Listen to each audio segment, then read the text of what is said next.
Hello everyone, आप सभी को विजयादशमी की बहुत बहुत बधाई हो। तो आज है दशहरे का 10वां दिन और कोलकाता में इतनी ज़बरदस्त बारिश हुई है। और आज के दिन कोलकाता में सिंदूर खेला होता है, माता रानी को सिंदूर चढ़ाते हैं, उसके बाद एक दूसरे को सिंदूर लगाते हैं, चाहे वो मेल हो फीमेल हो, सारे लोगों को सिंदूर लगाते हैं और इस फेस्टिवल को मनाते हैं। तो हम लोग भी नीचे पहुंच चुके हैं पेंडल में और यहाँ पे अच्छी खासी भीड़ है क्योंकि बारिश हुई है तो पूरा ज़मीन गीला हो चुका है और सब लोग फटाफट पूजा करने में लगे हैं।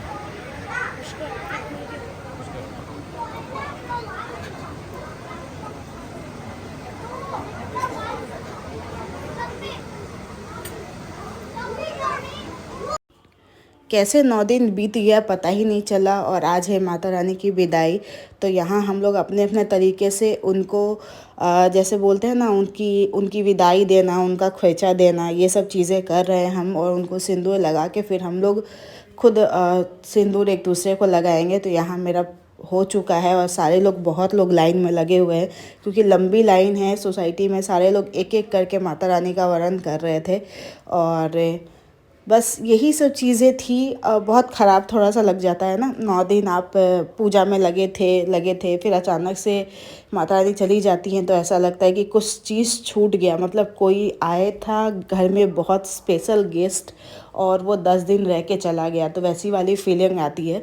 तो मुझे तो काफ़ी ज़्यादा ख़राब लगता है और मेरी भी तबीयत बहुत ज़्यादा अभी ख़राब हो चुकी थी।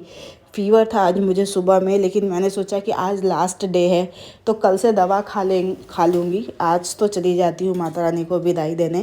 तो यहाँ मैं पूजा करके बस नीचे की तरफ उतरने वाली हूँ और फिर मैं सारे लोगों को जो है वो सिंदूर लगा के और इस फेस्टिवल को मनाते हैं। और आप लोग कैसे मनाते हैं विजयादशमी? वैसे हमारे बिहार में सिंपली विसर्जन होता है आज के दिन। और जैसे कि मैंने शादी से पहले देखा है और वहाँ पे भी ना, मेरे मायके में क्या था कि एक बंगाल के ही लोग पंडाल बैठाते थे। तो उस समय मैं देखती थी तो मुझे लगता था एक दूसरे को सिंदूर क्या क्यों लगाते हैं। फिर यहाँ आके पता लगा कि इस तरीके से सुहाग, मतलब सबके साथ ऐसा करने से, मनाने से ना लंबी उम्र होती है और खुशी का ये त्यौहार होता है। माता रानी को विदाई देते हैं हम, तो हम उनसे मनाते हैं कि हमारा घर परिवार इसी तरीके से खिला भरा पूरा हमारा साथ ऐसे ही बना रहे। तो इसीलिए इस चीज़ को हम लोग मनाते हैं। और अभी भी लोग संस्पेंस में है कि कहीं बारिश ना हो जाए और मेरी गले की आवाज़ एकदम बैठ गई है, तो कुछ कुछ अगर वर्ड इधर उधर हो जाए तो इग्नोर कर दीजिएगा।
यहाँ पे लोग माता रानी की धुनी से आरती करते हुए नाचते हैं। तो मैंने पहली बार ऐसी आरती की है और मैं एकदम थोड़ी बहुत अंदर से सहमी हुई थी कि गिर ना जाए। बहुत लोगों का गिर भी जाता है, लेकिन मेरा नहीं गिरा। मैंने पहली बार किया था और मेरी हल्की तबीयत भी ठीक नहीं थी, फिर भी मैंने संभाल लिया। तो यहाँ पे मुझे काफ़ी ज़्यादा अच्छा लगा ये करके। अब यहाँ से माता रानी को ले जाया जा रहा है विसर्जन के लिए। ये टाइम मुझे बहुत ख़राब लगता है, बहुत ज़्यादा मुझे रोना आता है। मैं हर साल रो ही देती हूँ क्योंकि मुझे अच्छा नहीं लगता है ऐसे देखते हुए। तो जब भी वो गेट से बाहर जाती है मैं घर चली जाती हूँ, मैं नहीं जाती उनको गेट तक छोड़ने। तो यहाँ भी मैंने वही किया है। तो यहाँ पे जितने भी मेल पर्सन हैं वो लोग धुन की नाच कर रहे हैं माता रानी के लिए। हमारा हो चुका था, अब इनकी बारी थी। सब लोग बहुत ही मस्ती के मूड में थे, लेकिन क्या था ना कि पूरे सोसाइटी के में सारे लोग ही लगभग के लगभग बीमार थे। किसी को कोल्ड, किसी को फीवर। वेदर बहुत जल्दी जल्दी चेंज हुआ है इन 3-4 दिनों में, इस वजह से बच्चे, बूढ़े, बड़े सारे लोग लपेट में आ गए। लेकिन अब माता रानी की कृपा है तो सारे लोग ठीक ही हो जाएंगे, क्योंकि उनका पूजा का दिन है।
सब ने नाचते गाते खेलते कूदते माता रानी को विदाई दे दी और लगभग 6 बजे तक माता रानी को विसर्जित कर दिया गया था। विसर्जन वाला वीडियो भी होगा आगे में मैं अटैच कर दूंगी। और पीहू यहाँ बहुत ज़्यादा डर गई थी, क्योंकि सबको लाल लाल सिंदूर मैं लगा दी। वो पता नहीं इतनी डर गई कि मुझे उसे लेकर घर आना पड़ा। और वो बहुत देर तक मेरे से चिपकी रही, मतलब डर के कारण छोड़ ही नहीं रही थी मुझे।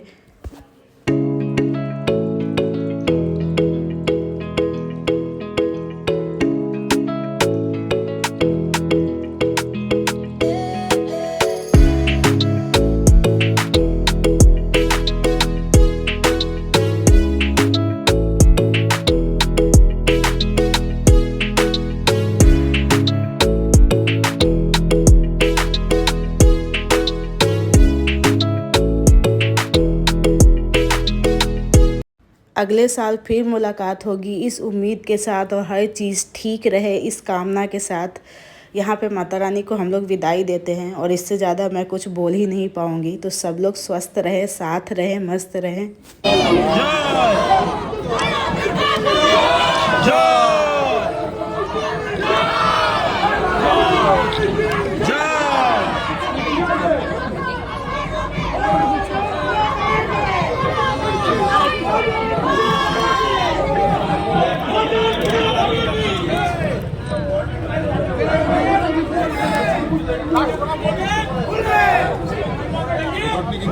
ঠাকুরগুলো একটা নিয়ে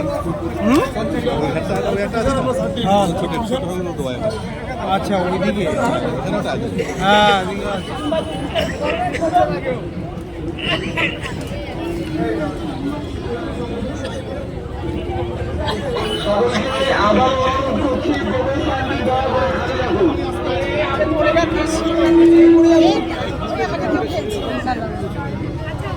প্রথম কমিটি সদস্য